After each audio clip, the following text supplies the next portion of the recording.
எங்கள் மழைநீர் சேகரிப்பு தொட்டியில் வளர்ந்த செடிகளை பற்றினா ஒரு டூர் தான் இன்னைக்கு. இது எதுவுமே விதையெல்லாம் போடலை. மாடியில் செடிக்கு தண்ணி ஊற்றுறதோட மீதி தண்ணியும் இந்த தொட்டிக்குள்ளே தான் வரும்.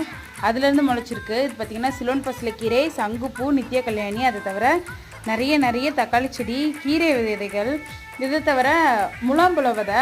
மாடியில் அவ்வளோ போட்டு அவ்வளோ தண்ணி ஊற்றி பார்த்தா ஒரு செடி கூட வளரல.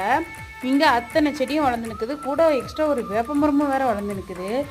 ஏன்டா இப்படிலாம் பண்ணுறீங்க அப்படின்னா, நீ தண்ணி ஊற்றலாம், விதை போடலாம், ஆனால் எங்கே வளரணுன்றதை நாங்கள் தான் முடிவு பண்ணணும், அது என்னோட சாய்ஸ் அப்படின்னு சொல்லுது. என்னடா உன்னோட சாய்ஸ் அப்படின்னு கேட்டால், ஆமாம் நீங்கள் தான் கம்பல்ஷனுக்கு வேலை செய்வீங்க, எனக்கு அப்படிலாம் அவசியமே இல்லை, எனக்கு வளரணும்னு தோணுச்சுன்னா தான் வளருவேன் அப்படின்னு சொல்லிச்சு. அது என்னமோ உண்மைதாங்க. மனுஷங்களை நம்மளுக்கு நிறைய நிர்பந்தங்கள் இருக்கும். பிடிக்குதோ இல்லையோ, வேணுமோ வேண்டாமோ அதெல்லாம் தெரியாது. ஆனால் கடமைக்காகவே நிறைய பண்ணுவோம்.